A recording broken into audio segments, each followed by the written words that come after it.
And a very good afternoon to you at McDonald Jones Stadium, our venue today. The Newcastle Jets desperate to give their fans some cause for optimism at the end of another rather tricky week for the club. Still no new owners, with one consortium pulling out, and Western United's win yesterday dumping them onto the bottom of the ladder. Still, they dug in well to get a point against Melbourne City last week. Can they use that as a springboard for a positive end of the season? Well, by contrast, Sydney FC backed up from their win over the Mariners with a solid point in WA against Perth Glory. And another win today for the Sky Blues would all but ensure their finals berth. And they do have an excellent record at this stadium, having won here on 14 occasions from 26 trips. McDonald Jones Stadium a little less kind to the Jets this season. Just 2 victories all campaign. Those coming against Western United and Brisbane Roar, the last of those in January. The finals are out of reach for the Jets. Pride and contracts are left, and of course the chance to show to prospective owners that this club is worth saving, as we all know it is. Sydney FC have loftier aspirations, and a win today would not only make them favourites to make the finals, but also for a home final as well. It's a warm one in the Hunter, 27 degrees at kickoff. Let's have a look at the team news. The Jets go with an unchanged 11 from the side that earned that gritty draw in Melbourne. Daniel Wilmering therefore continues at left back in place of Lucas Moragues. Clayton Taylor lines up against a club he left in search of first-team opportunities last off-season. And Apostolos Tomatolopoulos looks to add to his 14-goal tally. He's now just 2 short of Adam Taggart's record for a single Jets season. It's an experienced bench, save for Lockie Bayliss and Archie Goodwin, who scored a double the last time the Jets beat Sydney 2 years ago. Now 3 changes for Sydney FC. Jake Girdwood-Reich is suspended. Hayden Matthews is benched. So it's a new-look central defensive pairing of Gabriel Lacerda and Jack Rodwell, who's played just 19 minutes since January. Up front, Fabio Gomez returns after starting on the bench in Perth. His spot on the pine taken by Jaden Kucharski. Max Burgess, also an option off the bench. He scored twice in the 4-0 win for Sydney against the Jets at Allianz Stadium back in January.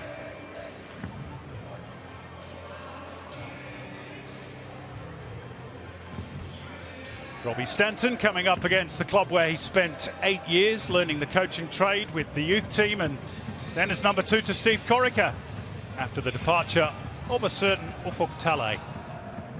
And Talay, of course, is in the opposition technical zone today since taking over from Corica in the head coaching job. He has 10 wins, 5 draws and 5 losses, and securing finals football, which was no doubt the first target, has almost been achieved. Plenty of Sydney FC fans have made the journey north up the F3 to cheer on their side. It's pretty sparse elsewhere inside McDonald Jones Stadium as the uncertainty continues to swirl around the club. Let's hope it's sorted sooner rather than later. A couple of young players off to join up with the Ollie Roos after today's game. Mark Natter, who's in among that Jets huddle, part of the squad to play in the AFC Under-23 Asian Cup. He's just signed a new 2-year deal with the Jets. Rumours were Sydney FC were interested in acquiring his services, but he's going to be a Jet for the next couple of years at least. And Jordan Courtney Perkins will also be on the plane, and he'll be accompanied by his Sydney teammate Jake Girdwood-Reich, who of course is not in the squad today after that red card midweek against Perth. Our referee today, Jack Morgan, the English-born official, taking charge of his 27th A-League game. Ryan Gallagher and Andre Giev run the line. Sam Kelly, the 4th official, and Lara Lee is in the VAR booth. So off we go. It's Sydney FC in all sky blue, playing from right to left.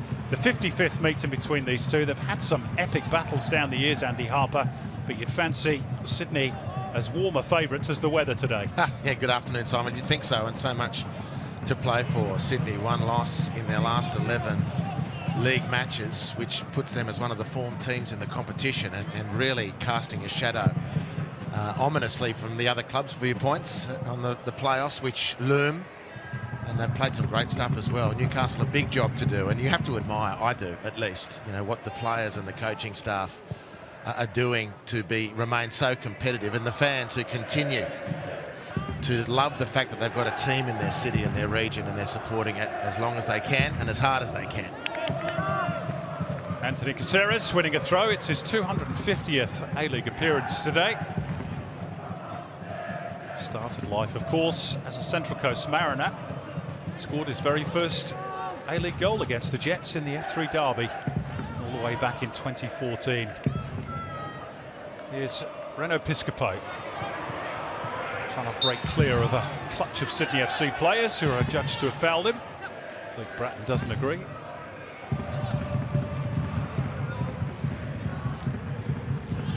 Corey Holman had the first little nibble, and then Luke Bratton just cutting across his line.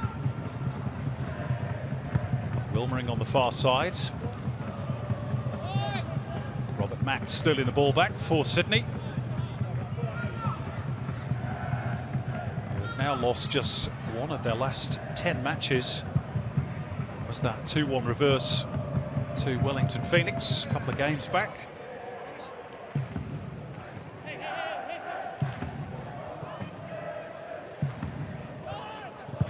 Finishing nicely, the Sky Blues, Andy, with of course the finals just around the corner.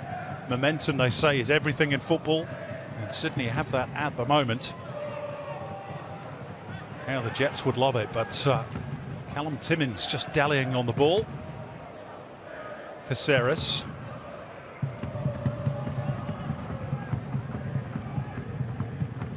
Luke Bratton. Lacerda. Pushing forward on the right is Ryan Grant. Holman was available, chooses Lacerda instead, back with Bratton. He'll look for the switch. It's a good one too. Courtney Perkins to hang it up. Out by Natter. Top of the box is Corey Holman.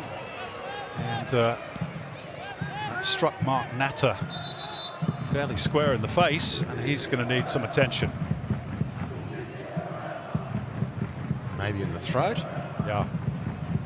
It was nasty, whatever. Nice ball over the top. Courtney Perkins, not that easy to control, but he does drop in a nice offering. Right on the chin, I think. Let's have another look.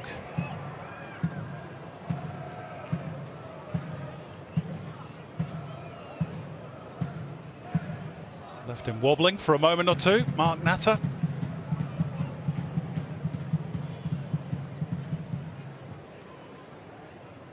Tony Vidmar, of course, will be watching on the weekend games. Biting his fingernails. Already looks likely to lose Marco Tilio, who missed the Melbourne Derby last night. Doesn't want to lose any more players for that tournament, which will decide which 3 Asian nations go to the Olympics in Paris. That's clever. Into the path of Lolly, who goes first time with the cross, but too close to Ryan Scott, who was excellent last week against Melbourne City. Yeah, didn't he enjoy it as well? The great pictures coming out of his highlights, really particular. Showing some real personality. Daniel Steins with the turnover, but one back by Kankar. Now a little bit of space on the left for the Jets to look to try and exploit, but just hit the back of the heel, I fancy, of Clayton Taylor. Sydney back in possession and in control. Lolly. It's a really good release from Joe Lolly. And Fabio Gomez's strength means he gets there ahead of Kankar. Right in front of those Sydney FC supporters. Still going Gomez. This is a wonderful run. And still, he's almost out on his feet there. Fabio Gomez. trying to take almost the entire Jets defence on. Well, didn't he do well then, Fabio Gomez? And even at this point, late point in the season, it did appear a little breakdown in communication between he and Joe Lolly. You got the feeling watching that Fabio, having done the work, would have been pretty happy for Joe Lolly to have taken over and maybe got a more direct effort on goal. And they managed to resurrect it, but still after that Sydney couldn't really test Scott in the Jets' goal. Sydney have won the last 3 meetings between these two, scoring 8 goals and not conceding any. It's one of the youngsters, the Jets ball boys and ball girls, fans and perhaps players of the future. That's how Daniel Wilmering started, of course. Late challenge on Courtney Perkins. Could attract the attention of referee Jack Morgan. Daniel Stein's the offender.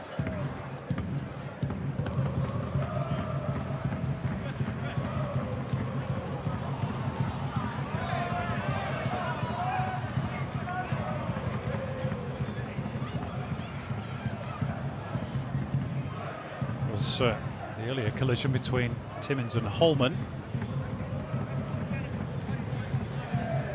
Stein's just arriving a moment too late, and he's picked up the game's first booking as a result.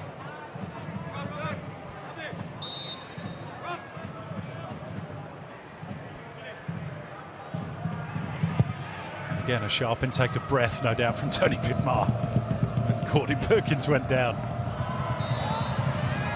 Lacerda all over the top of Piscopo, and then stray boot or two might have caused a bit of damage for both players. I think he landed on Stamatolopoulos accidentally, would be my assessment, but he certainly got him with his boot. Ooh, didn't miss, did he? Right into the ribs.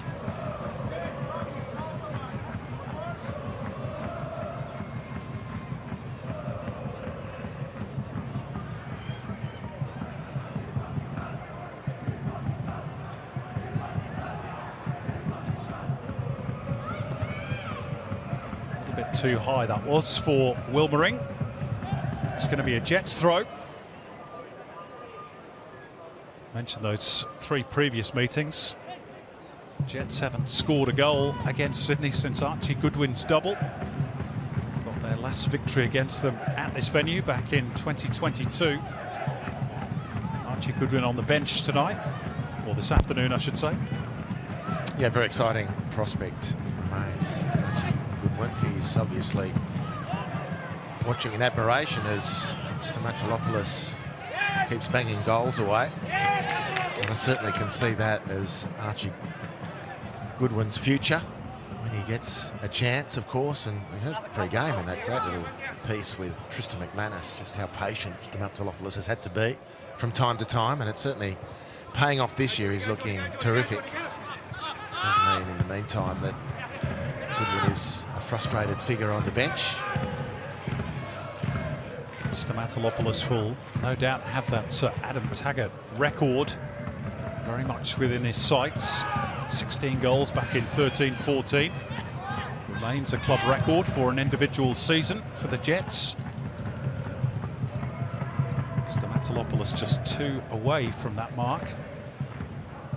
Lolly looking to take on Wilmering, and beyond him it's Ryan Grant. Did he keep the ball in play? Now the flag goes up. Fancy it had crossed the line. There's a little bit too much juice on it from Lolly. It's a good run from Ryan Grant, who's after maybe a stop-start part of the season. And Simon, West Wallsend Soccer Football Club. They, along with the Belmont Swansea kids, escorted the players onto the field today, and as the clouds hover on Newcastle Jets, West Wallsend Soccer Football Club, those kids are the latest generation to represent a club that's 133 years old. One of the reasons, not the only reason, but one of the reasons why the heritage and intergenerational love and culture for football in Newcastle needs to be protected at all costs. Depending on your maths, this is the 6th generation of West Wallsend kids ready to play for their team and hopefully one day represent their city and region. And yet still the myth persists that we are a new sport.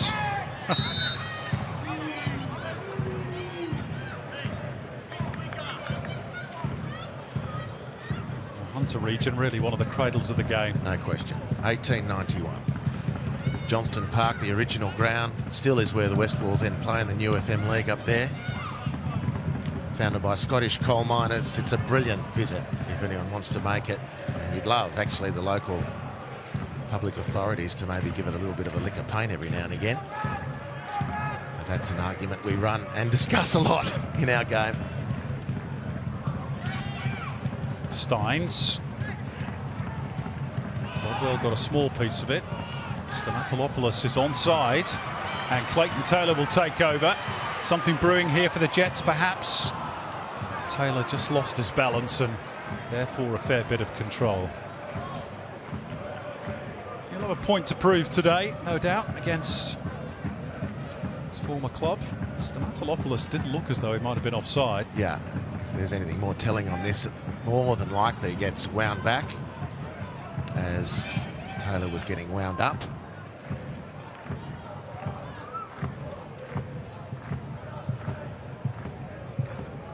Lolly, great balance, and fires it over the top, and Robert Mack beat the offside trap, or did he? No. Flag does go up now, and we can go down and say good afternoon to Ben Homer. Hey Simon, hey Harbs. Yeah, it is a beautiful day for football in Newcastle, as you can see. But yeah, another challenging week for Newcastle. News that the US-based consortium that was probably the leading candidate to purchase the club pulled out of negotiations this week. There's been talk from Friday, a UK-based consortium maybe coming in and taking over negotiations. I'll let this play out. Stomatolopoulos was just leading into Jack Rodwell, so the whistle goes. Continue, Ben.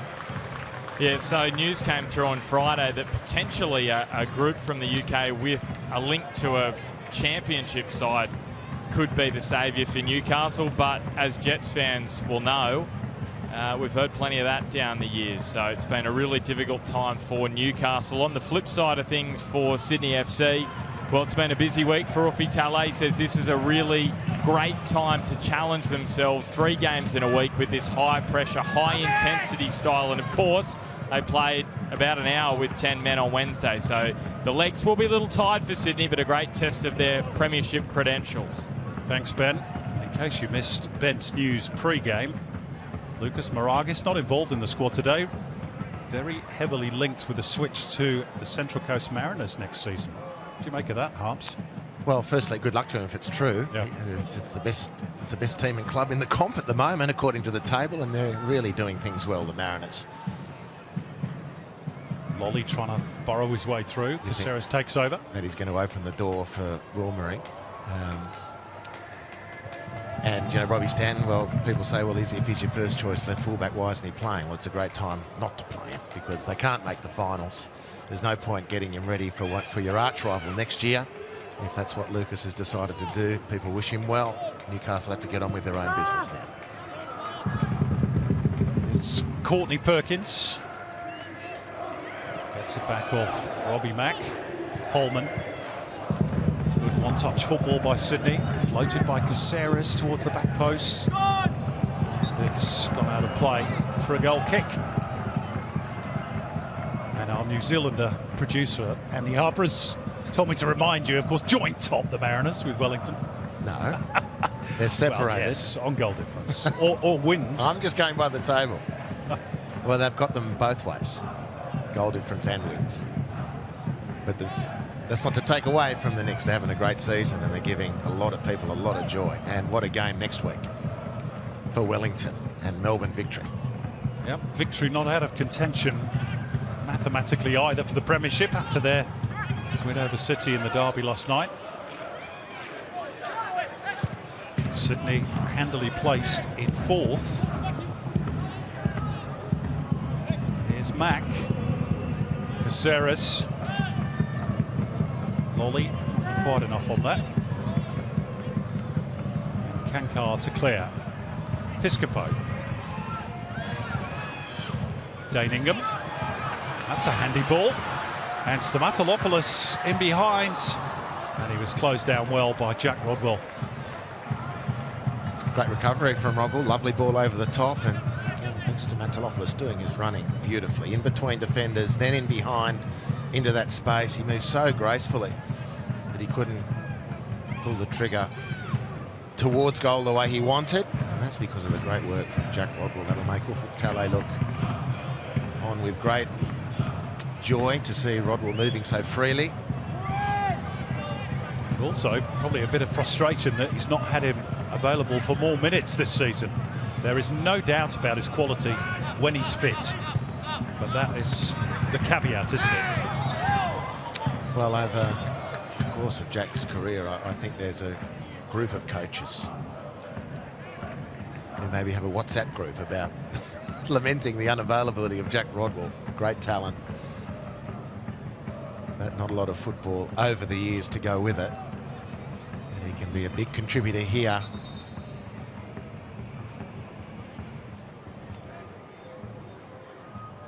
Good enough to win 3 caps for England, Jack Rodwell. Big money moves as well. Cost Manchester City £22 million.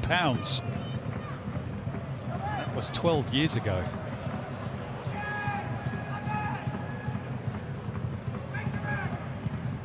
Drilled across accurately too for Courtney Perkins.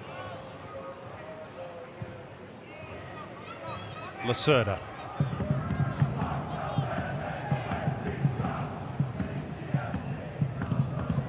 Looking for Gomez, but steady as she goes by Mark Natter. It's good footwork from Clayton Taylor. And then the heavy touch just opened the door for Corey Holman. Jets throw though.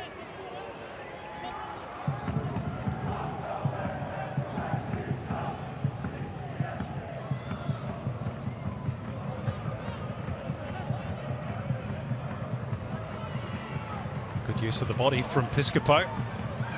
And he'll have a go. Straight at Redmayne, but worth a try from long range. And a couple of shots from Newcastle. Sydney haven't managed as such yet. They've had most of the ball, Sydney. They've had some good attacking moves. But it's Newcastle on the break that have the team that's fired a couple goalward. Most latterly to Piscopo. It was a nice strike straight at Redmayne. Kankar arrived a fraction late. Jack Morgan happy to let that one run.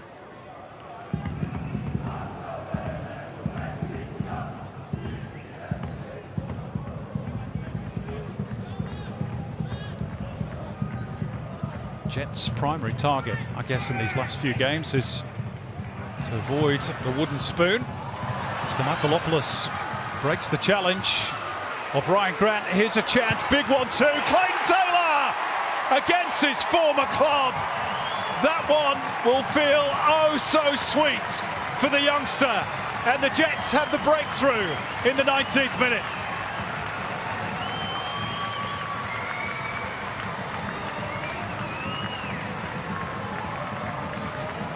Well, Clayton Taylor's run into a couple of cul-de-sacs the last couple of times he's had the ball, but he does beautifully here. So too Stamatolopoulos. Ryan Grant may be giving himself up a little early on the Harvey Norman replay. That is a delightful feint from Taylor. Nice control from Piscopo. Here's Ryan Grant sliding in and coming up with nothing.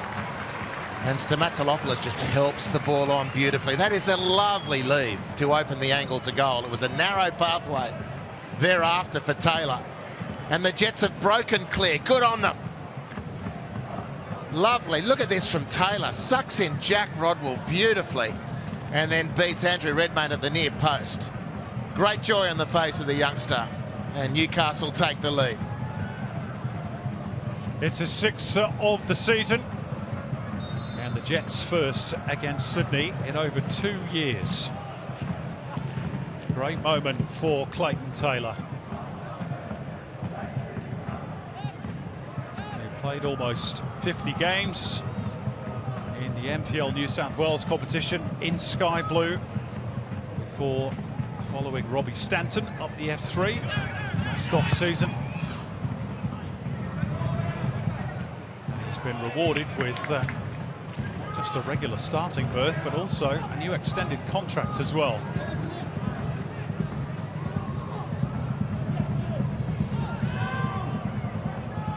So Sydney, despite all that possession, chasing the game off the head of Rodwell. Here's Ryan Grant. There's a whole cluster of bodies ahead of him. He's got to chase Daniel Wilmering.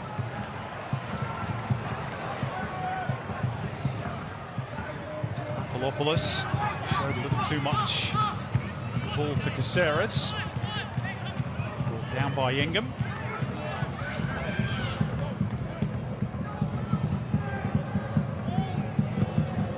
Ball given away by Ryan Scott. Big chance for the equaliser. 1-1. Oh, but the flag's gone up. Offside against Robert Mack. They'll check it, of course. And the most relieved man inside McDonald Jones Stadium, at least for the moment, is Ryan Scott. It was a horrible giveaway. Terrible. What was he thinking? What was he saying? It is offside. He's offside. And how quickly, in appealing, did Ryan Scott's hand go? Look, it's the first. His hand went up quicker than the linesman's flag. Blushes saved. Newcastle's lead will be protected. You'd imagine. I can't see any way that this goal will stand. Look to the naked eye to be clearly offside. And that is confirmed by Lara Lee in VAR. There we go. By a good meter. And the pass from Scott, I mean, wasn't even close. It was totally horrible. Here's Stamatolopoulos in behind at the other end. And Sydney just about did enough. There was just a little bit of contact from the defender. Any more, and it might have been a penalty. Yeah, and if Stamatolopoulos goes down, you're not advocating it, but if he does go down, again, he works that space beautifully. His movement is excellent, actually. And then there is enough of a touch there if Stamatolopoulos tumbles. Might have been outside the box. And well done from Andrew Redmayne, actually, saving the bacon. He's such a graceful mover, Stamatolopoulos, in between those central defenders, which you sort of have to acknowledge is a relatively new partnership, Simon. They haven't played together for a long time, Lacerda and Rodwell. Bit of rustiness, perhaps. Yeah, it's been the two youngsters, Ada Matthews and Jake Goodwood-Reich, for a fair chunk of the campaign. Today, it's the experienced duo of Lacerda and Rodwell. And there's space on the left-hand side here for Daniel Wilmering to try and exploit. Stamatolopoulos just peeling off the defensive line. Just a little futsal-style jab towards goal. And a foul on Ryan Grant relieves that bit of pressure on Sydney FC. Dangerous. Sydney are a little flat compared to where they were certainly last weekend. And the trip to Perth, the rigours of playing the way they're trying to play, but down a man, etc.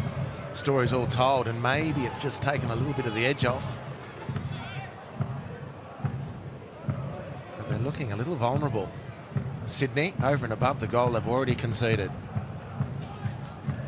3 games in 8 days for the Sky Blues. Bratton, Holman, turned back by Gomez for Grant, and now Lolly. It's normally their go-to man when they're in a bit of a hole, Joe Lolly, and he's earned his team a corner. 9 goals and 7 assists so far this season.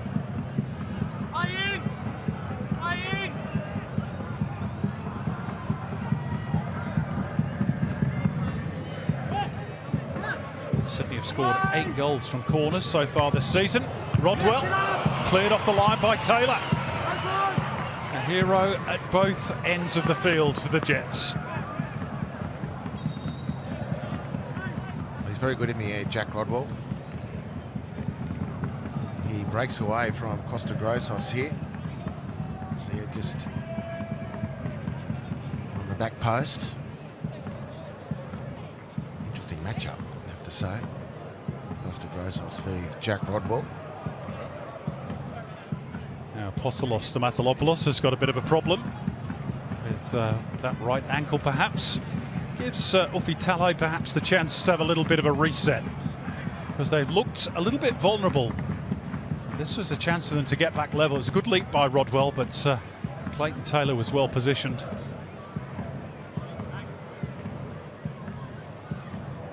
This will be a concern.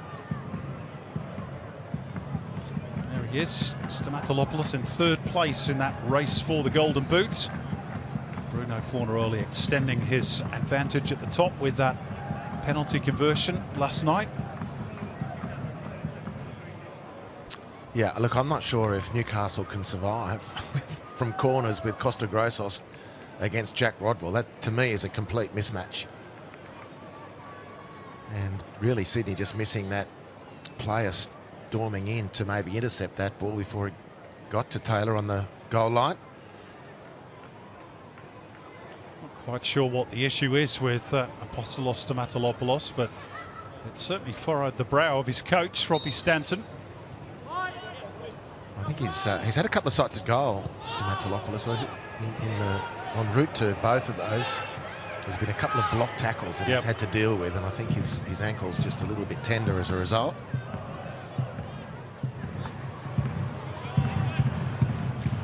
This is Gabriel Lacerda for Sydney. Ryan Grant shielding his eyes from the bright sunlight. Lolly looking for the 1-2 with Holman, which didn't quite come off.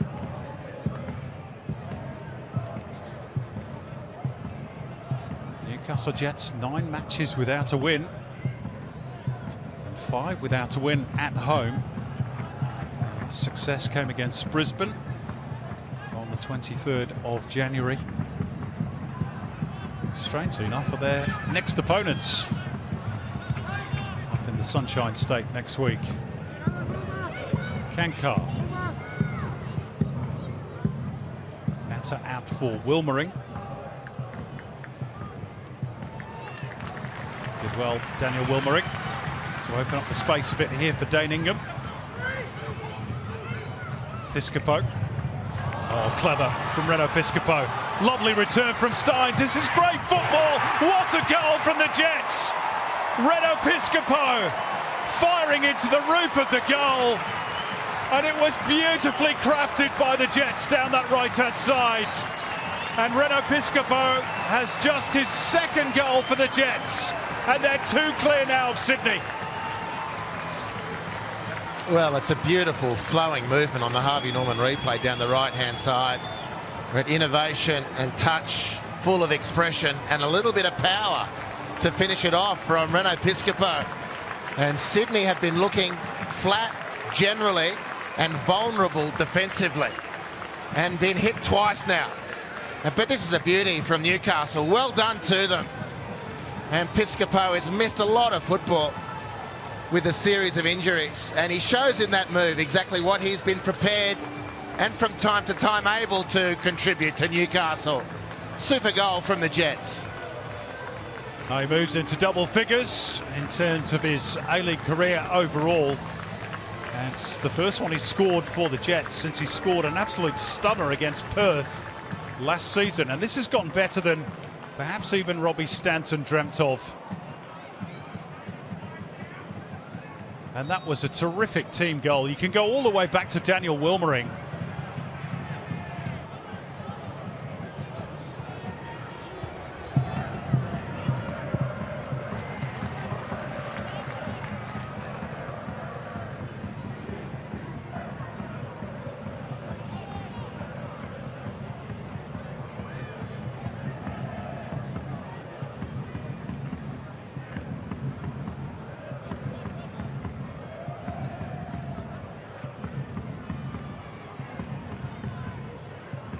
Gomez giving chase, and it is going to be a goal kick.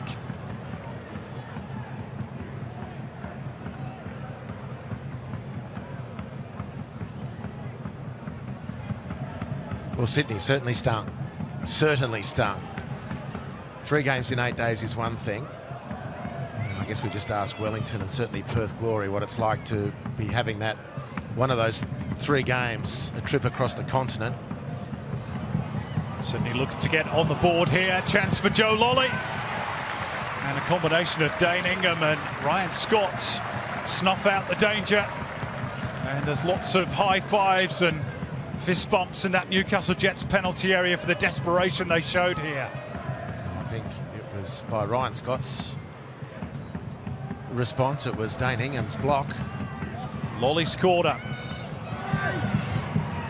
Rodwell reached it and took a bit of a ride on the back of Costa Grozos,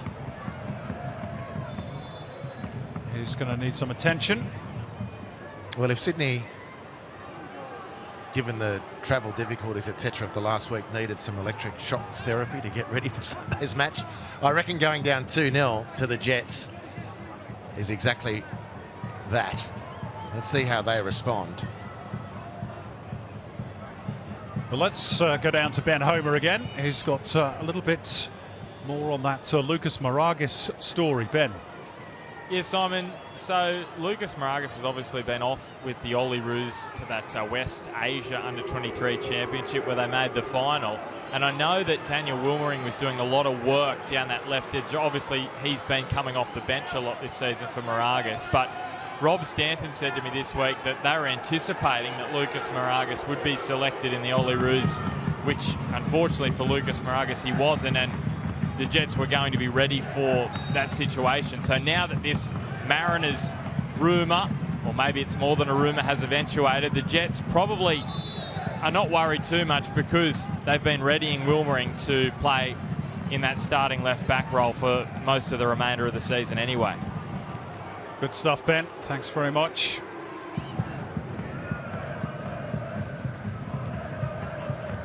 At least they do have a ready-made replacement in Daniel Wilmering. If Moragas does complete that move. Lolley's touch. Mack. Cutting back inside. Caceres all a bit tight in there. Worked out wide by Holman. Courtney Perkins. Lolley has to settle for the throw off Timmins.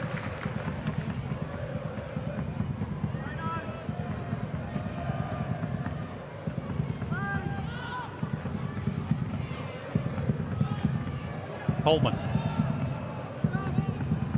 who also missed out in the Olyroos, although his brother Jake MacArthur was selected. Still only 20. Maybe his time will come. It's a lovely back heel by Mack. Lolley. Holman not quite able to get there. Oh, very heavy from Joe Lolley, whose touch is normally very assured. Straightens things up, opens the angle nicely and overhits the pass quite inexplicably. And we're talking about Joe Lolley.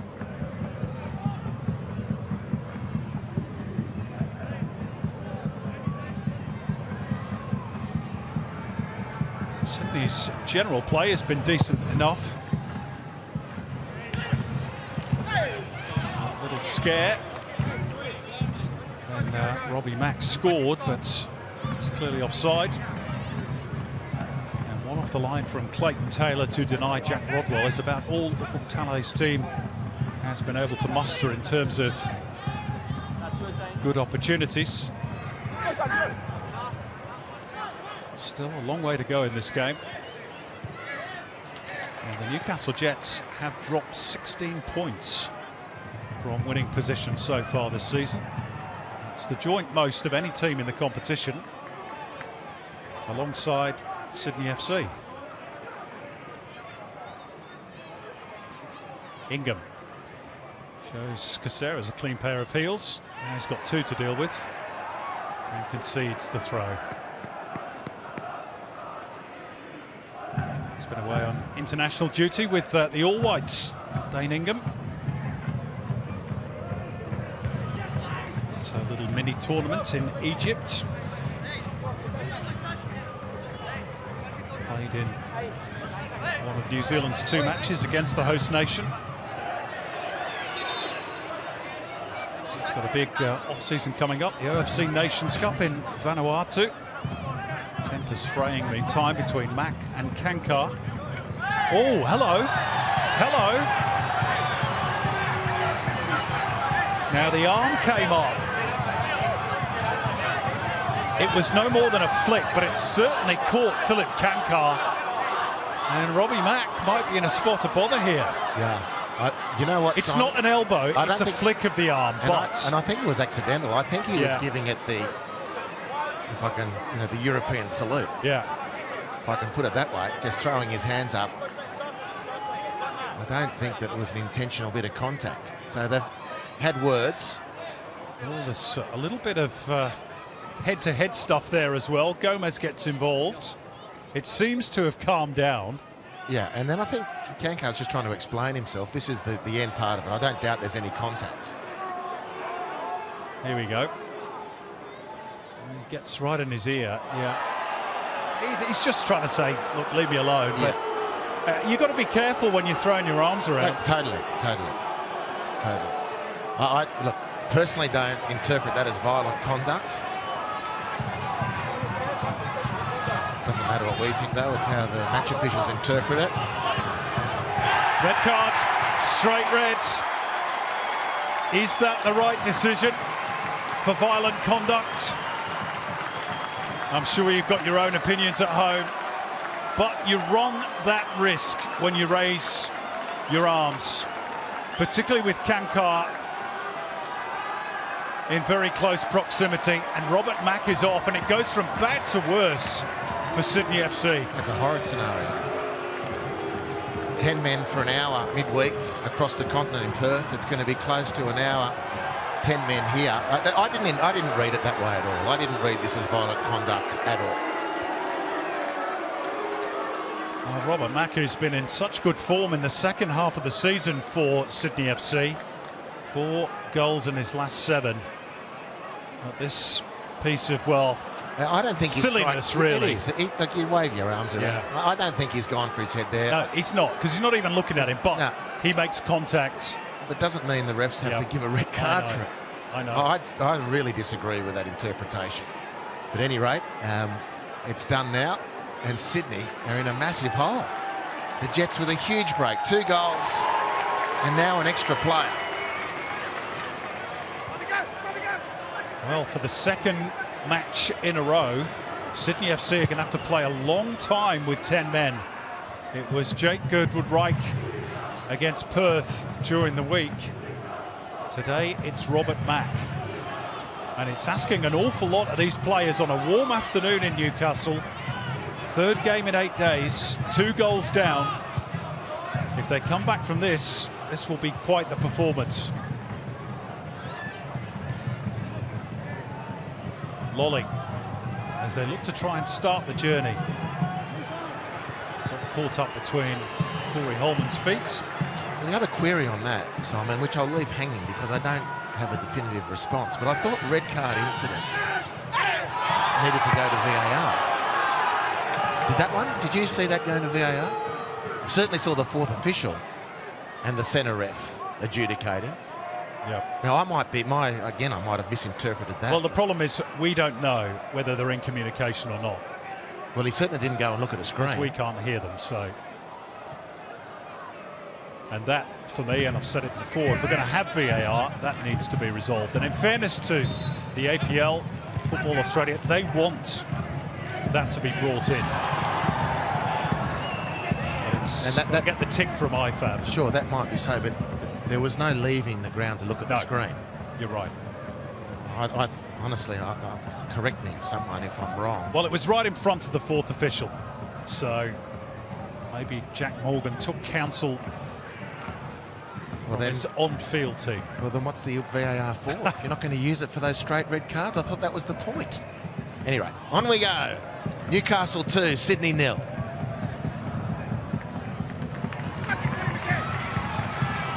Ingham. It's going to be a Sydney throw. Well, this is a huge task now in front of Tale's team. Clean challenge from Luke Bratton. There's a bit of heat in this one, not just the temperatures on field.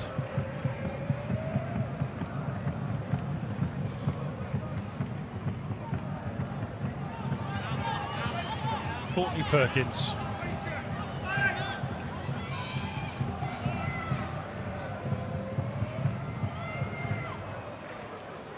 Grant. Lacerda.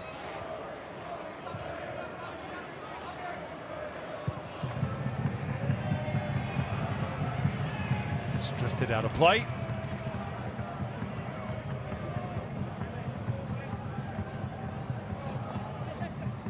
Well, the Newcastle Jets will never have a better opportunity to end that winless sequence. Put themselves in a great position here. Lolly. It's a good challenge by Grozos in the first instance. And away comes Piscopo. Held up momentarily by Rodwell. Steins out wide, joined by Ingham. Grozos.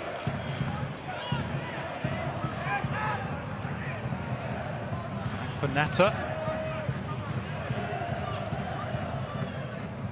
Jets making Sydney chase the ball. Grozos. Timmins back for Natta. Bounces away from Daniel Wilmering.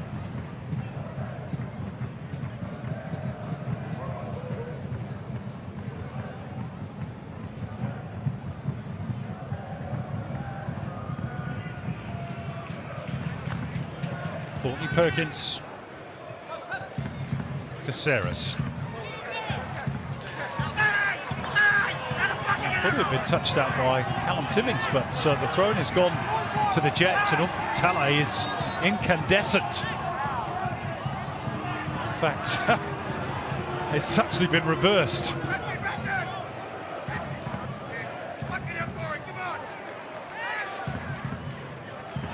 Clearly off Callum Timmins. Jack Morgan's just got to keep a bit of a lid on all this. Well, interesting. Our effects mic heard, pretty sure it was Ufuk Talay, with an expletive or two, and then, come on, Corey, come on. And I think he's responded to the exhortations of his coach and just overstepped the mark.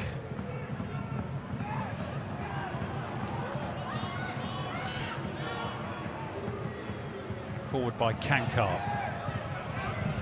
Head of Holman and back to him. That was nicely played between Piscopo and Ingham, and then Steins is upended by Courtney Perkins.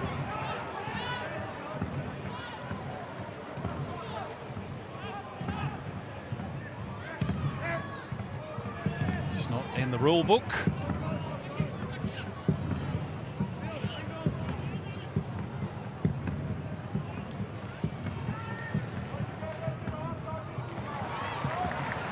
Grant couldn't reach that, and Taylor will race away, but Lacerda across to hold him up. It's going to be a corner though for the Newcastle Jets. Good persistence from Clayton Taylor. And Sydney dare not concede a third.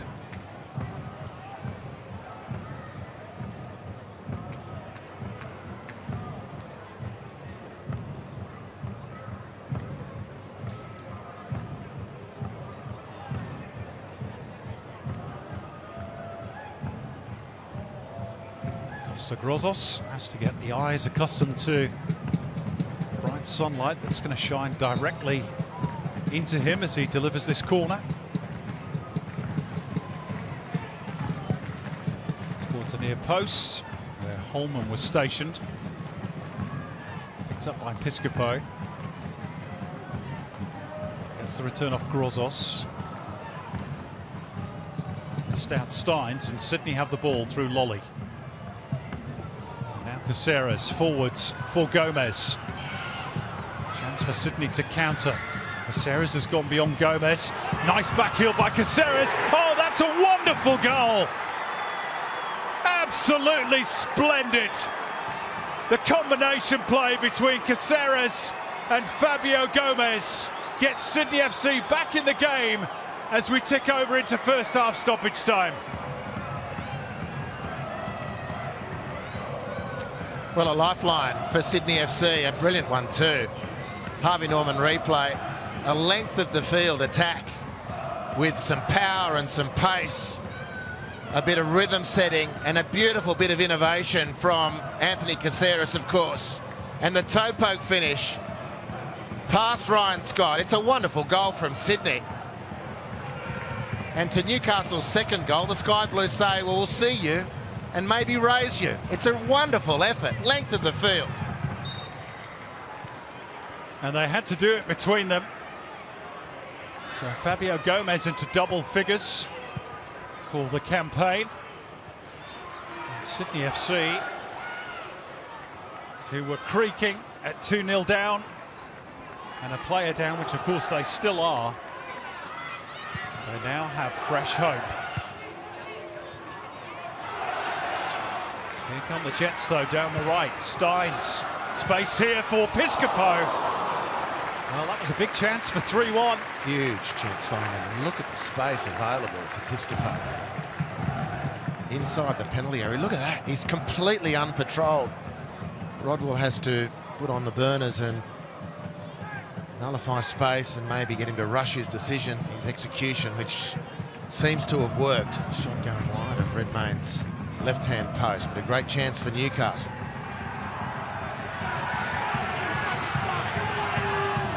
No foul on Gomez.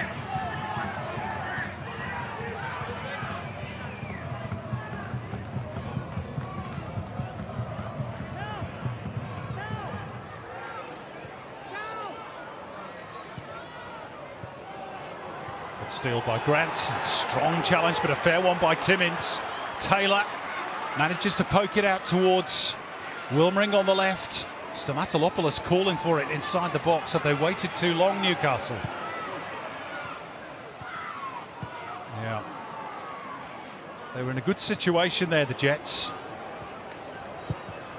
Opted to play a little bit cautiously.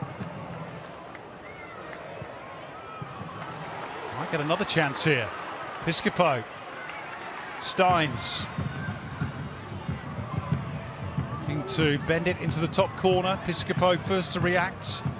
Back it comes and Timmins fires over. Let's go back down to Benny Homer. Thanks, Simon. It is all happening down here on the sideline. Sydney, as you would expect, absolutely incensed with the red card decision. Would you believe it's the 5th red card for them this season? All of those coming in the first half. I was actually chatting to their coaching staff pre-game and they said, we just need to not get a red card in the first half. It's killed us this season on 5 occasions now. And they're trying to get themselves out of this. In terms of the formation, Ufi Tale's been barking out some instructions to plenty of Jets players, but his side as well. They're going to play a 4-2-3, so keep an eye on that. Good stuff. Thanks, Ben. Sent long over the top by Lacerda for his compatriot, Fabio Gomez. Courtney Perkins had sneaked in behind. It's still alive for Sydney. And Gomez, he and Joe Lolly, I think, got in each other's way. Again, you remember the start of the half when they broke into the penalty area on the other side of the field after Gomez did some great lead-up work? It seemed as though he and Lolly had a breakdown in communication then, and now at the other end of the completely bamboozling Joe Lolly, and what a chance that was for Sydney.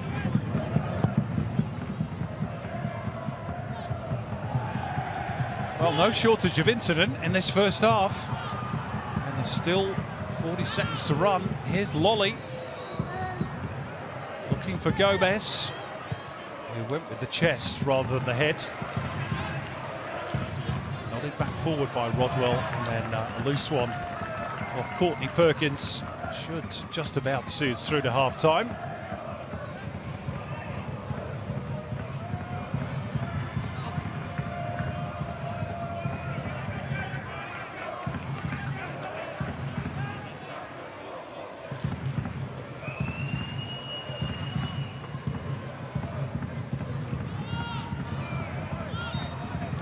There we go. What a first half we've had at McDonald Jones Stadium. 3 goals, 1 red card, 1 other very big chance for Reno Piscopo. to restore the Jets' 2-goal cushion after Fabio Gomez had pulled one back for Sydney. Before that, Clayton Taylor and Piscopo himself had put the Jets 2-0 in front, but the big talking point is that straight red card issued to Robert Mack. And Jack Morgan has a bit to deal with, and he just wants the players to calm down and head off to the dressing room. There's plenty of heat in this one, and plenty more to come in the second half, no doubt. But for the time being, at half-time in Newcastle, it is the Jets leading Sydney by 2-1. Well, plenty to chew on for Daniel Garb and the boys in the half-time show. That's coming up after the break. Don't go away.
Well, the second half about to get underway, and Sydney FC have made a couple of changes at the interval. Max Burgess on in place of Corey Holman, and Hayden Matthews replacing Jack Rodwell. Sydney, remember, down to 10 and trailing by 2-1. It's been a while, Andy Harper, since the Newcastle Jets have given their fans something to cheer, but they'll have enjoyed that first 45. Yeah, and they've had something to hold in other moments this season, as you reported in the first half, Simon, and they've let leads slip. And Sydney will be hoping that they rediscover that type of form this afternoon. But I don't know, Newcastle, with a couple of games to go this season, and across the field, the individuals have got so much to play for. You can see them hanging on here and maybe causing Sydney some more trouble. Piscopo trying to turn away from Hayden Matthews. He felt he was being impeded, but Jack Morgan waving those appeals away. And of course, the Jets anxious to avoid the wooden spoon, which would be their fourth in the A-League era. Only the Mariners have won, if that's the right word, in inverted commas, the spoon on 4 occasions. And of course, nowadays they're up at the other end of the ladder. If it stays this way, then Perth will go to the foot of the table, at least for an hour or two. Of course, they're in action against Adelaide United in the final game of the round. Well, it's at this point of the discussion, Simon, also we need to remember that not only do you want to avoid the wooden spoon, most obviously, you want to try and climb out of the bottom 4. Here's the corner. Gomez leaping at the back post. It's away from danger by Daniel Steins. Confirmation of those changes for Sydney. Looped in by Bratton. Grozos underneath it. And then a foul by Anthony Caceres, which gives us the chance to check in again with Ben Homer, who's got the news from the 2 dressing rooms at half-time. Ben. Yeah, thanks, Simon. So the message from Ufi Talay is that obviously disappointing 5th first half red card. He said, get on with it, fire up and get the job done and get the 3 points. For Newcastle, they were really happy with the first half, Rob Stanton and his staff, but they said you've got to watch the transitional moments, and that's where Sydney FC scored, obviously, right on the stroke of half-time. Stanton will be aware, of course, that Jets have conceded 28 second-half goals so far this season. Only Brisbane have conceded more. Here's Stamatolopoulos. Still with us, despite those problems with his ankle in the first half, and earning his team a corner. Yeah, so just to finish that point, and we should continue to remember that whilst a couple of teams have dropped off the race for the 6th, the fight to stay outside the bottom 4 remains very much alive. Of course, the reason for that is you don't have to go through the ignominy of having to play off for an Australian Cup position next time around. The bottom 4 teams in the A-League on a season-by-season basis have to play off for 2 places in the Australia Cup, and you just want to avoid that. Wilmering's corner. Steins trying to help it on its way. Loops up for Bratton. Burgess can't control it. And back with Ingham. Steins. Just trying to jab it through for Piscopo. Forward by Burgess for Sydney. No way through. Philip Kankar for Gomez. Although he felt an arm was in use there from Kankar. Centre of all the controversy in the first half with Robert Mack. Clayton Taylor driving through the heart of the defence. That's a good block by Courtney Perkins to prevent that ball from getting through to Steins on the right. Lolly. Rather rudimentary challenge from Callum Timmins, who goes into the book. Which he thinks is a little bit harsh. Let's have another look at it. Yeah, I don't think he can have too many complaints. No, and I think the real point here is it's a clear foul, and that if he's not fouled, Joe Lolly is away and on the attack. So I think all those things compound in the eyes and mind of the referee. Only picked up his first booking of the season against Melbourne City last time out, Callum Timmins, so he's got 2 and 2 now. And a free kick for Sydney. High defensive line for the Jets. Driven crossfield by Lolly. Not particularly accurately, but Caceres retrieves it. Jabbed forward by Gomez, and Matthews to square it up, and Lacerda. Well, it was the two central defenders looking to combine. Well, they squeezed something from not much there, Sydney. Jets couldn't clear their penalty area particularly effectively, and Sydney picked up the scraps, a couple of scooped passes, toe pokes, and then Matthews is through, squares the ball to Lacerda. He's a little frustrated that he couldn't get more of a play on that ball, it seems. Luke Bratton's delivery. Ryan Scott's touch. Steins just to get the ball down the line, but Caceres was there. Good perseverance though by Steins. Could set up an attack here for the Jets. Piscopo, and he probably should have played in Stamatolopoulos there. But Sydney FC have been penalised for a foul. They then try and prevent the free kick from being taken quickly. Norfolk Tully gives the fourth official one of his hard stares. Yeah, well, yeah, probably a bit of a tangle there from Matthews. Here he comes in. Yeah, I don't know. He was already on his way down. Possibly. That's certainly the view of Norfolk Tully.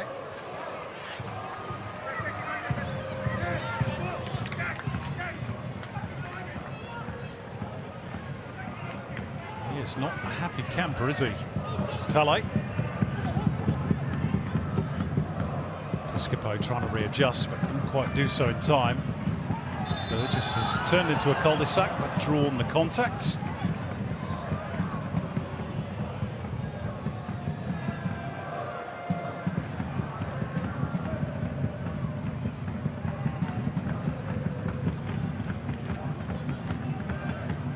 It's pretty tense down there on the sideline, by the looks of things.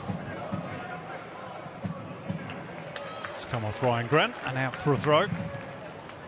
Got a new contract safely in his back pocket now. Ryan Grant will continue his long career with Sydney. If it stays this way, then Sydney will remain on 35 points with MacArthur, and Newcastle would climb 2 places off the foot of the table.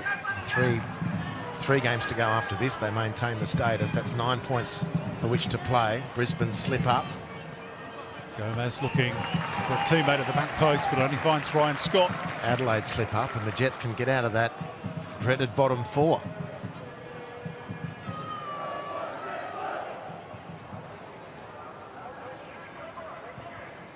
Sydney with their eyes on a bigger prize.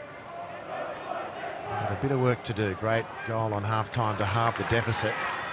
And it's been difficult for them to settle into this second half. It's been a very robust Newcastle to try and close things up. Well, they got through that first press okay, the Jets, but they're backpedaling again here. Joe Lolly on the attack, looking for the angle to shoot, which he does. Beaten away by Scott and hooked forward by Taylor. But the 10 men of Sydney trying to build a case. And it's a big test of this young Newcastle Jets team. Average age of their starting 11 is the youngest in the competition. Burgess. Slight miscue from Lacerda. Matthews.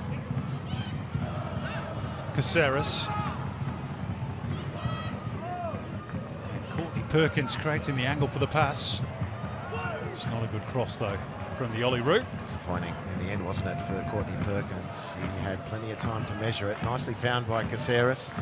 Jets defence was stretched. Had plenty of time as well.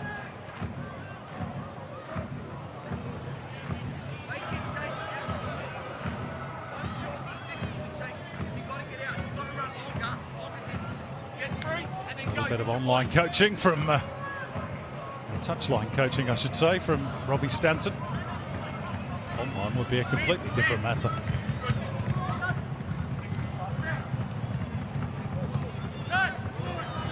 Lolly. Lovely close control. Teammates not quite on the same page as the Englishman. It's nicely done initially by Piscopo. Serda stretching. Courtney Perkins there ahead of Steins. One for Gomez to track down.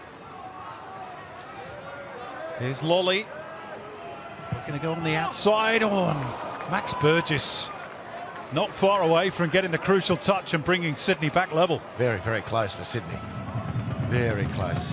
Got the feeling it was a little bit of a hopeful ball forward, and Gomez retrieved it, fed it to Joe Lolly, and his effort nearly finding the on-rushing Max Burgess. With any contact at all, you think there would have levelled the scores.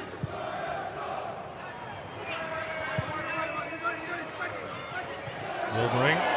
It's a very robust challenge from Grant. Just about on the side of legal. Intervention from Courtney Perkins, who is then caught by Steins, who is on the yellow card, but just a foul. Two-footed lunge for the ball, Ryan Grant. And then Steins just stepping across Courtney Perkins. Got to be careful with those lunge tackles. Taylor almost skipping through the defensive line. Not quite.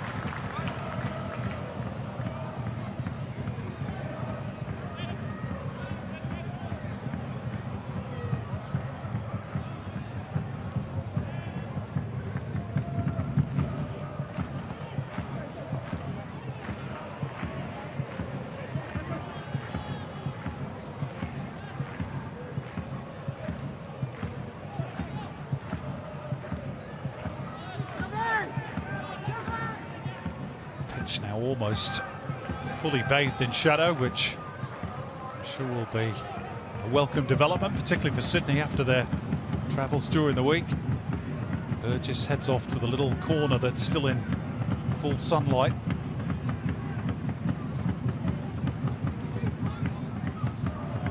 Caceres. Sydney controlling the ball, even a man down, but Gomez didn't read that one.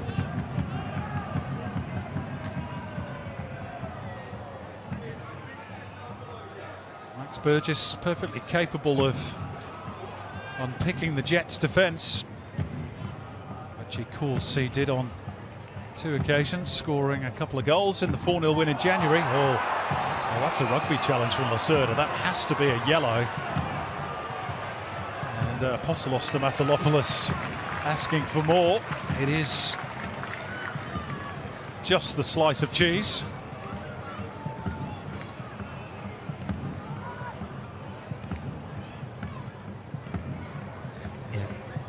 Probably a bit fortunate that it's not 20 yards further up the field. No, most certainly.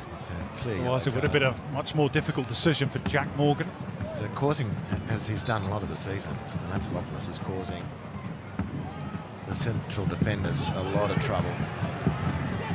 Piscopo, Lockie Bayliss being readied for the Jets for some fresh legs. Steins' shot ricochets in favour of Piscopo, the little Rabona, and then straight into the breadbasket of Redmayne off the boot of Taylor. Good opening that for Newcastle. Taylor within his rights to shoot for goal, but you know, it was a good enough opportunity to maybe have expected a more definitive outcome from the Jets.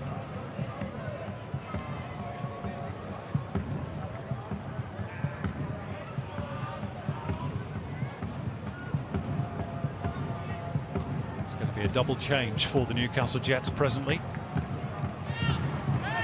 Just Lockie Bayliss, but Jason Hoffman, we're told, being readied as well.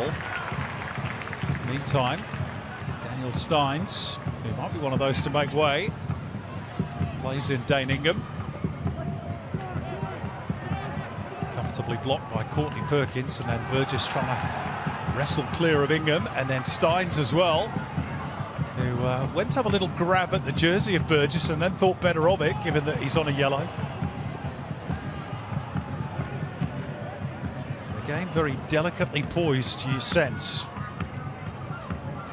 Jets, even with that extra man, by no means comfortable, even though they still lead. Piscopo works it out wide nicely. Steins. Well, they thought about the shot, and then maybe the hammy just gave way, or the cramp kicked in, which is perhaps one of the reasons he's going to be replaced next break in play. Bratton's been robbed on the blind side, threaded through by Taylor. Big chance for the Jets. It's Apostolos Stamatolopoulos! Goal number 15 for Apostolos Stamatolopoulos. And the 2-goal cushion is restored. And in a season of real struggle for the Jets, he has been their shining light. However, it's going to be ruled out, at least for the moment, by an offside flag. Not the first time it's popped up here this afternoon. He's just off, as it looks like it. Look at the back foot. Look at the back foot of Lacerda at the time the ball was played. So, at any rate, that'll be worked out. Luke Bratton's hoping, most certainly, it's ruled out because he got caught in possession in the centre of midfield and rather poorly so. And then Stamatolopoulos does very, very well to cut off the recovery run of Ryan Grant, open the angles for goal and finish with a plop. But I think this one's going to be pretty close. It's that back foot of Gabriel Lacerda. Ball is played there. Look at the back foot of Lacerda. It's very tight. Now, it's the right shoulder and hip of Stamatolopoulos versus the back foot, planted as it was by Lacerda. Well, VAR has got the compass and the protractor out, and they'll be drawing the lines, and there's an anxious wait for both teams. This would give the Jets a very comfortable cushion and make Sydney FC's job even harder. It's a lengthy delay.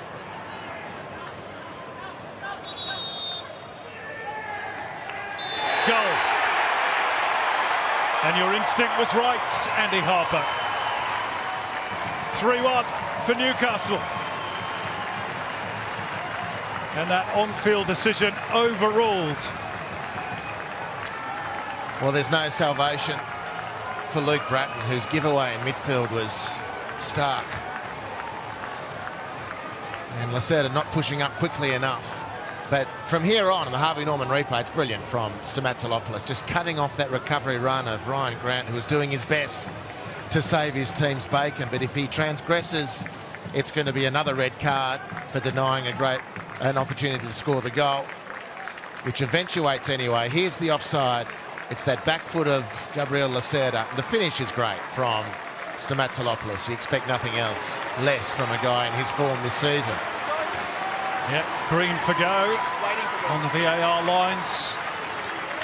And the introduction of Lockie Bayliss and Jason Hoffman, very much a fan favourite, of course, in these parts, replacing Daniel Steins and Daniel Wilmering. So Apostolos Stamatolopoulos moves within 1 goal of Adam Taggart's seasonal club record. And Sydney are chasing a 2-goal deficit once again. Caceres. Ryan Grant hangs it up. Oh, and Gomez attacking it. Desperate defending by Dane Ingham. And up and out by Jason Hoffman. Hayden Matthews sticking his head into that situation bravely to win it back for Sydney. Here's Lolly looking to unleash, blocked by Timmins. They'll go again. Burgess, it's behind Fabio Gomez. And that goal, by the way, for Stamatolopoulos, an early birthday present. He turns 25 on Tuesday. Sydney FC are going to go to their bench and introduce Joel King. Jordan Courtney Perkins takes his leave, not just from this game, but for the rest of the regular season. We wish him all the best with the Olyroos. Yeah, certainly do. He's had a great season. So if he can bring that one home along with the other guys in Qatar and get themselves to Paris mid-year. You just wonder if that's also about reintegrating Joel King into the team at this point. Courtney Perkins was playing well, no evident signs of injury or anything like that. Hold-up play by Lachlan Bayliss. Touched by Timmins, back by Ingham for Kankar. Natter. That's good football by the Jets. Grozos for Jason Hoffman. Taylor. Won't have enough of a trick to get around Grant. Lolly. Nice angle ball into the path of Burgess. Trying to steer it in behind Kankar. It's the right idea. Kankar's gone down with a bit of a problem after his reach for that ball. Stamatolopoulos felt he was offside, so didn't bother playing for it. There's the golden boot race. Yeah, and actually asking, why is it offside if I didn't play for it? But he'd obviously come within that range. The assistant referee, Ryan Gallagher, Andre Giev, decided was playing at the ball. Lolly. Still plenty of energy about Sydney. If they can get a second goal, make for a very interesting final quarter. Lolly gonna have a go, and Ryan Scott watching it all the way into the gloves. So the energy and the quality to get out of this one, as big as a task it is to get past Ryan Scott, see their way through this 2-goal deficit. But it's the 3 points they're really keen on. Sydney, it's a long way away from here, but within their capabilities, you'd fancy. Timmins worked wide by Bayliss, over the top by Ingham. Stamatolopoulos in again, and he's managed to thread it for Clayton Taylor. Oh, what a clearance by Hayden Matthews. Still there for Piscopo, and Bratton gets back in the nick of time, but 10 out of 10 for Hayden Matthews, who rescued a desperate situation there for Sydney to keep them in the game. It looked for all money that the Jets would score a fourth. After more great work, sensational work from Stamatolopoulos, but outpointed by the young string bean centre half. It was brilliant anticipation from him.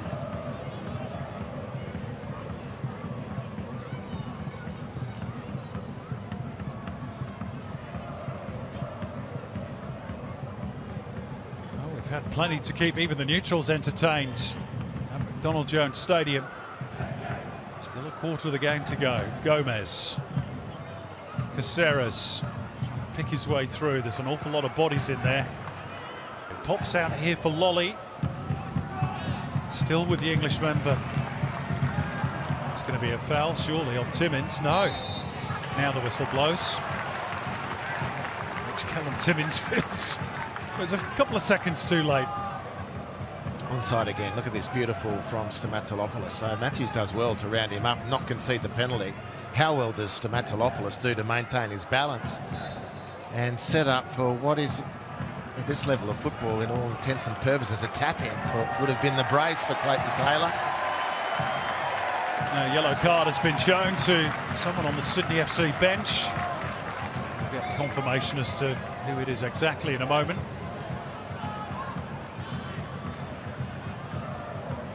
It is indeed the main man, Talley. That's been brewing for a while, I think. That's caution.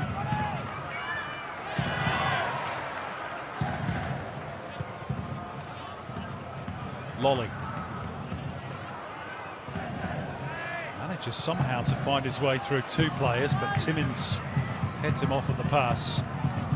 Turned around the corner by Bayliss, and now Dane Ingham to carry it forward and hit it over the top, looking for Stamatolopoulos, who leaves it for Clayton Taylor.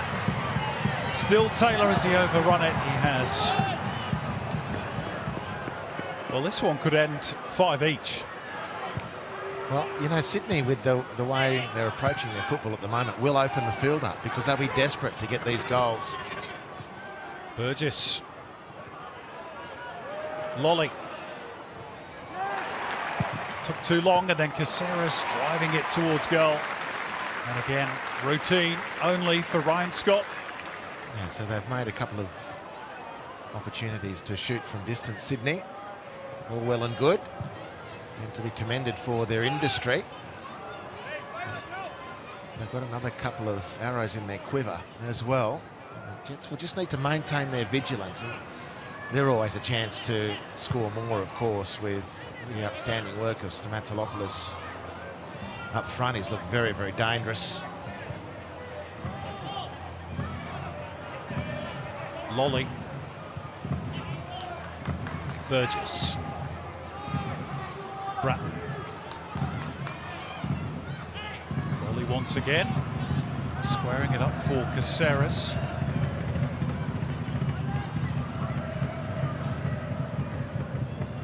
Burgess. Good touch. Almost opened the door for the Jets. Caceres looking to float it. Ryan Grant with one of his trademark late runs into the penalty box. But a judge guilty of jumping at his man rather than towards the ball. To wily old, and offside. Two wily old campaigners, Ryan Grant and Jason Hoffman. Been around the block a few times both.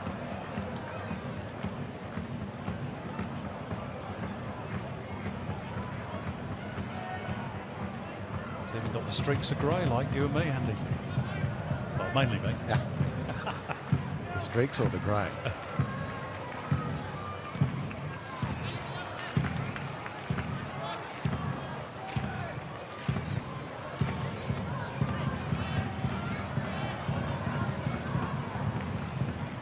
Sydney FC have the big derby next week against the Western Sydney Wanderers. And then the short hop to Macarthur before Perth come calling at Allianz Stadium. So no more interstate trips for the Sky Blues. They'll be glad of that after the travel they've had this week.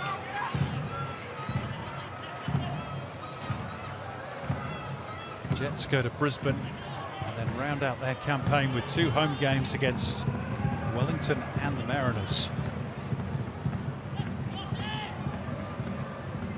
Their bid to climb away from the foot of the table. It's an errant touch from Max Burgess, not like him. Confirmation of that run home for Sydney. They will want top four as a bare minimum, which will give them a home final.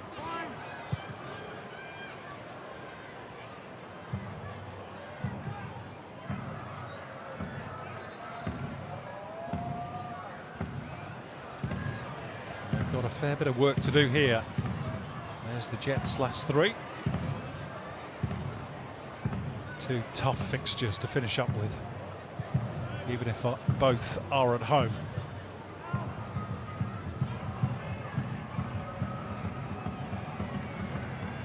That final weekend, Harps, when they play the Mariners, they would have the chance potentially, I guess, to deny them the premiership.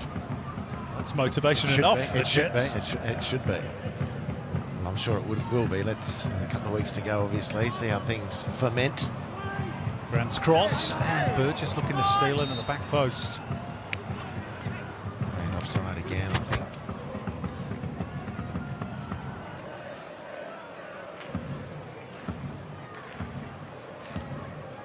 Well, for all Sydney's possession and territorial dominance, Ryan Scott hasn't had too many saves to make. Certainly not as busy as he was against Melbourne City. No, that's true. Just to diffuse those shots from distance, basically in the second half, which haven't tested him. Only Philip Curto has made more saves this season in the Isuzu Ute A-League men's competition. And those 5 shots on target for Sydney. The goal aside, the others have been relatively tame.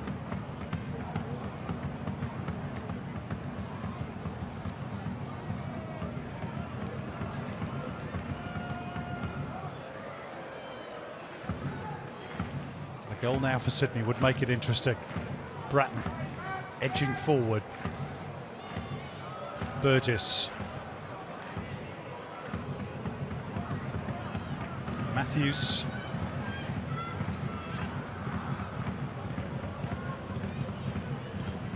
Bratton. And Joel King just went moment too early.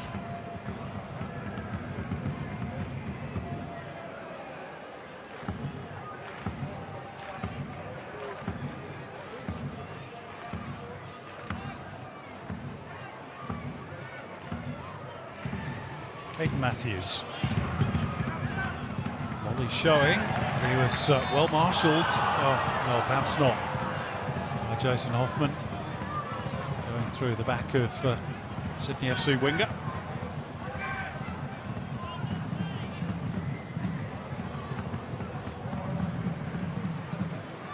Quarter of an hour to run.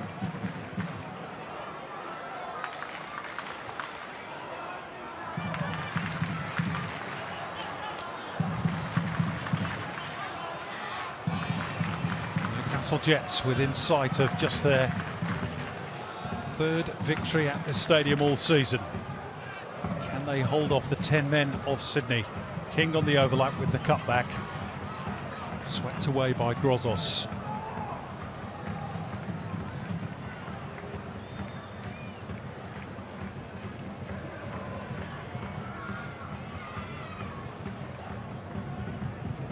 I wonder if Tale might be considering the introduction of either Jaden Kaczarski or Nathan Amanatidis, maybe both. Just have a bit of a run at the Jets' defence. They're going to run backwards at the moment. This is Clayton Taylor. Just sending Stamatolopoulos a little bit wider than he wanted, and he loses both his footing and the opportunity. Well, there's been a couple of openings here for Newcastle to put this beyond doubt. That was one. Still Sydney are within reach. I think Kaczarski is a really considerable option off the bench. Simon. Amanatidis less so, given the way the Jets are sitting back deep. And there we go. Call me the soothsayer. Wasn't that difficult to work out though, really, was it?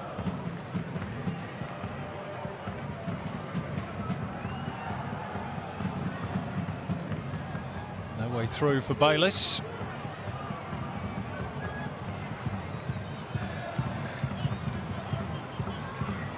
Sydney saw a lot of the ball at the outset of the second half, even with the 10 men, but maybe it just dropped off the last few minutes.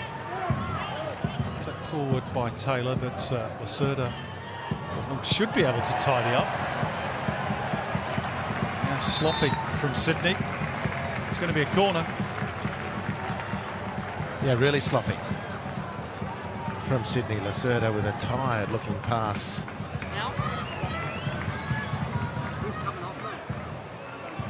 Newcastle are going to introduce Carl Jenkinson, an experienced head in defence.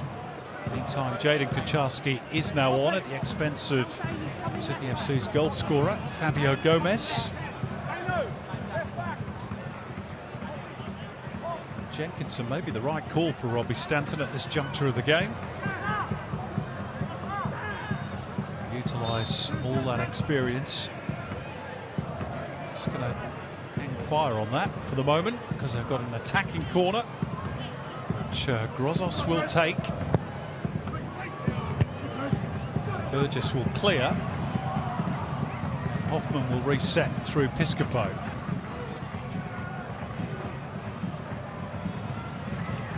All the way back by Grozos for Kankar. Even further back for Ryan Scott.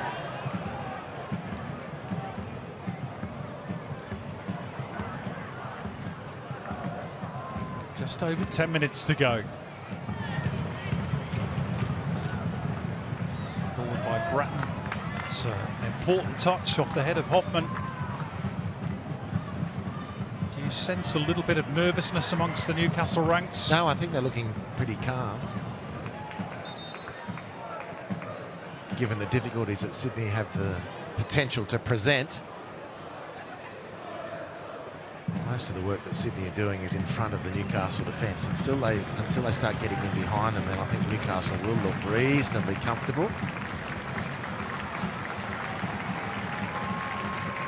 Well, two changes for the Newcastle Jets, and he's got two good experienced heads to bring off the bench. Robbie Stanton, Clayton Taylor, who got the ball rolling for Newcastle in the 19th minute with the opening goal. He's one of those to make way. Reno Piscopo the other, and Brandon O'Neill and Carl Jenkinson need to show all their experience now to help get the Jets over the line. Two good performances by Piscopo and Taylor. Change for Sydney as well. Joe Lolly, who's worked hard once again, he always does, takes his leave. Nathan Amanatidis is with us for the last 10 minutes.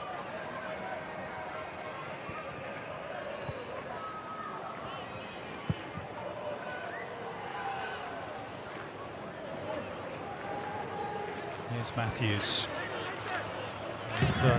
Several players to come through the youth system at Sydney now on the pitch. Talking of which, a bit of credit to the Sydney FC Academy, who got to the final of the Under-19 Champions Trophy in Europe last week. As the foot races on between Matthews and Stamatolopoulos, who gets there first and tees up Lockie Bayliss, who just wanted one extra touch. And that allowed Luke Bratton to close the door and keep Sydney alive for now. Important from Bratton. Lockie Bayliss had done well. I understand why he wanted an extra touch, and it nearly worked for him. By the way, just to finish that point on the Under-19 Champions Trophy, Sydney FC Academy only lost the final of that tournament on penalties to Everton and beat Borussia Mönchengladbach, no less, on the way to the final. Not often Australian teams beat outfits of that history and calibre.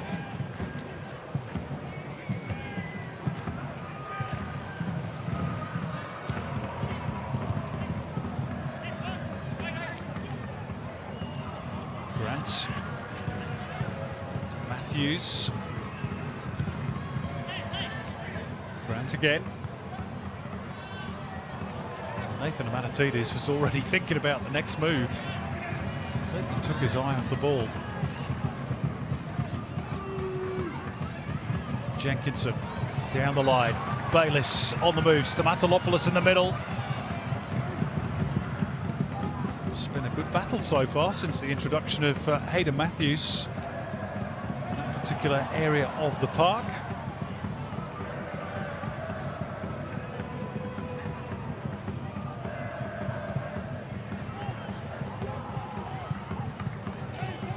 Jets appealing for the throw, but it's gone Sydney's way.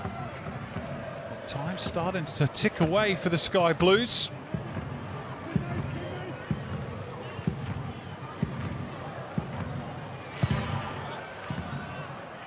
Launch forward by Grant.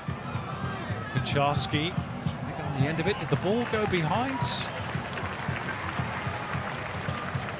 Line ball call, but Scott apparently got there just in the nick of time. Hold of the ball, of course, has to cross the line.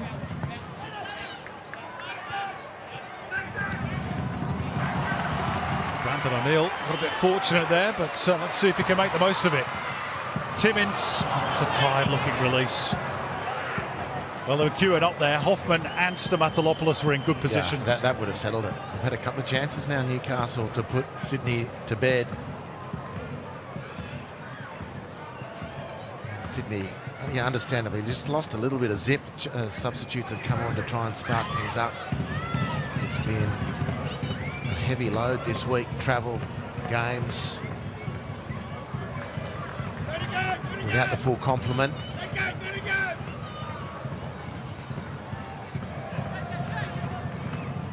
Of course, they must make do without Gertrude Reich and Courtney Perkins for the remainder of the regular season.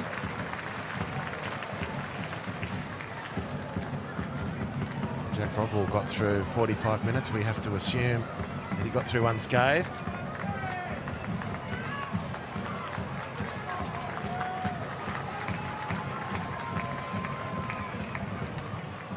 Ingham, who's now playing on the left since the arrival of Carl Jenkinson.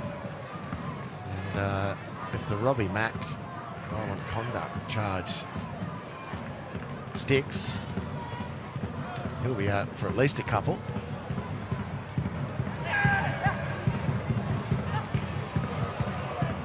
Archie Goodwin is being readied as a late change for the Newcastle Jets. Be a popular introduction among the locals. Very much viewed as being one of their own. Caceres. Awkward to control that. A fair bit of pace on that for Kaczarski. Hoffman slips it through for Timmins. It's the right idea. Stamatopoulos was free on the right. Dug out well though by Burgess. And he's bundled over by Brandon O'Neill. Playing against his former club, of course. And Sydney will have a free kick well within range. Yeah, it's a nicely placed opportunity, this, for Sydney. Nice work from Max Burgess to suck in the very desperate Brandon O'Neill, who did get the ball on that evidence as he stuck his leg in the available space. Now Callum Timmins, tiring, had the chance to slip in a teammate, but couldn't quite find the energy. Takes his leave, and Archie Goodwin is introduced off the bench to try and help see this win out for the Jets. His first task is going to be a defensive one.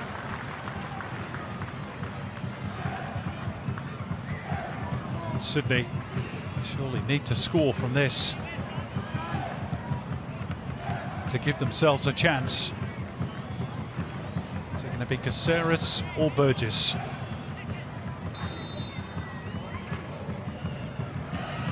It's going to be Max Burgess. Never really looked like troubling Ryan Scott. He cycled through Bratton. Burgess again.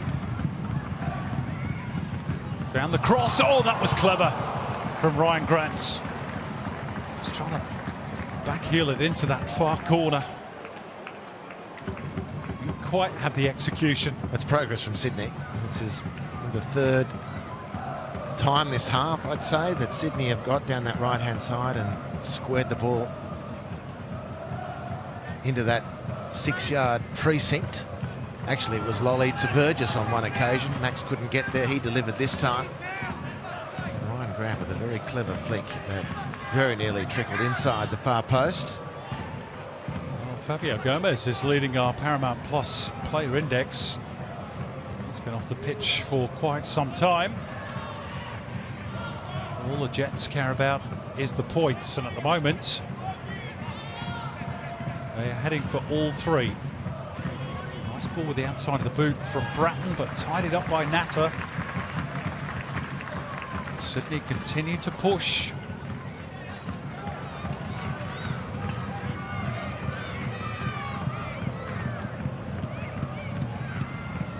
Ryan Grant with the long launch, nodded on by Burgess.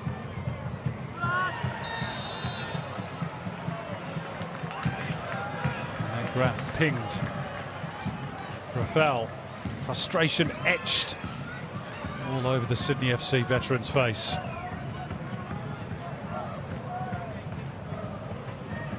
It's been a tough day at the office for the Sky Blues. It's been a real slog for them.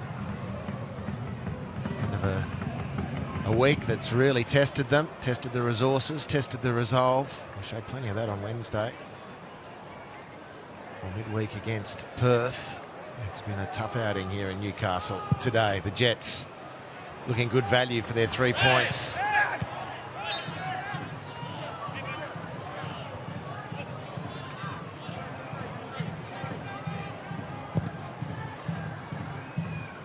Free kick driven, wide left, but too hot to handle for Amanatidis. And Lockie Bayliss will gallop after this one.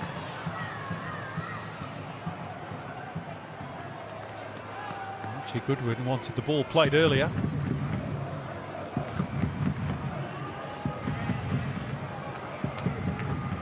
Looks very much as though that 9-game winless sequence is going to come to an end for the Jets. Take them away from the foot of the table. Kindly done by Kankar. Natta. 5 minutes to be added on, as indicated by fourth official Sam Kelly. Sydney have 5 minutes to save themselves. Burgess tasking an awful lot of Kucharski. Beautiful control by Bratton. Sydney get the throw. They want the ball, or a ball.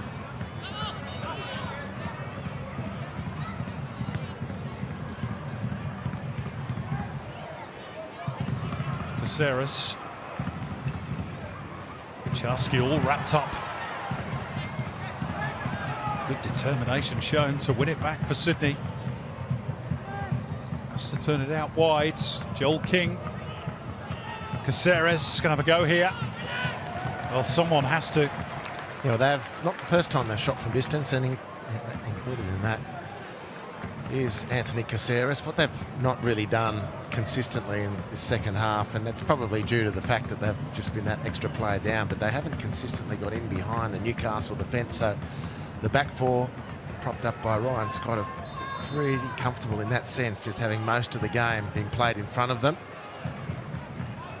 And the shots that have come through onto Ryan Scott have not really tested him.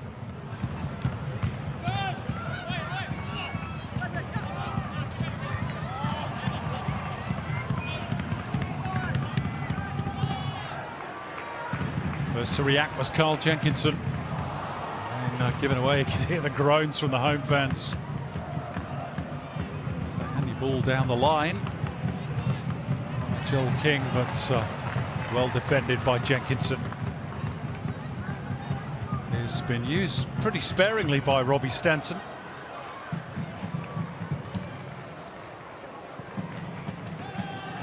Made only 5 appearances all season.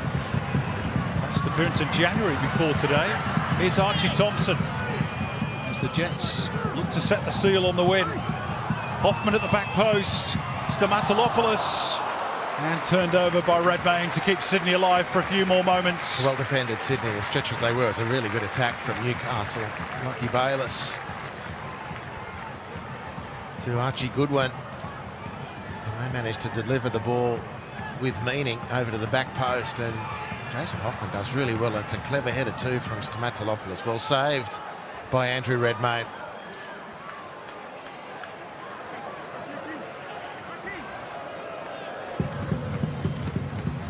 Two minutes to go.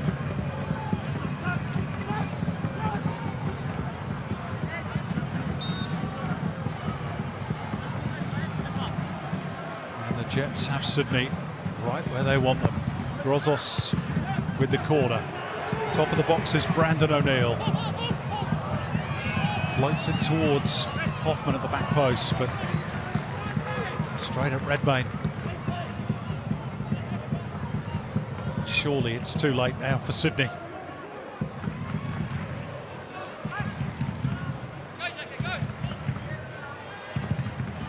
Brandt to go long.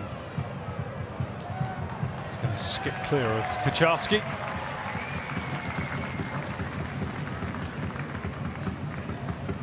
Not the best preparation for the Sydney derby next week for the Sky Blues, but Robbie Stanton won't care about that. Doesn't want to win the wooden spoon in his first season as a head coach.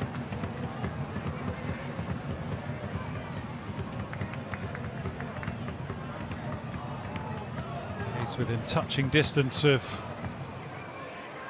a victory over his old friend, Ufuk Talay.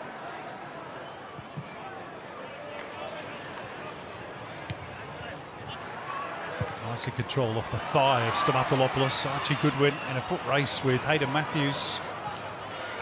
It's going to be another Jets corner, which might be the last action of the game. Well, some joy for Newcastle. Get themselves off the floor of the table. Tough afternoon for Sydney. whom I reckon most people expected a 3-point bounty was theirs. But it's been a tough week, and Newcastle have been very, very tough opponents here today. And there we go, the roar from the home fans confirms a famous win for the Newcastle Jets, ending a run of 9 matches without victory as they climb away from the foot of the table. A tough day at the office for Sydney FC, just their second defeat in 11 games. They will probably still make the finals, but this is a setback ahead of the Sydney derby. But a rare good day for the Jets, who win at home for the first time since January.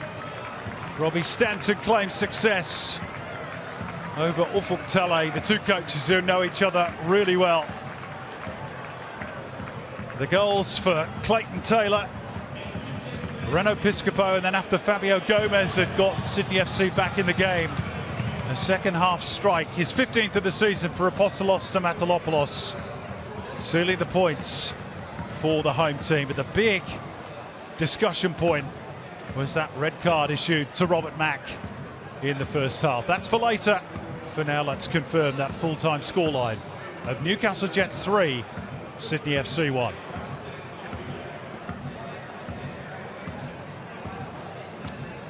Let's get some reaction with Ben Homer. Ben.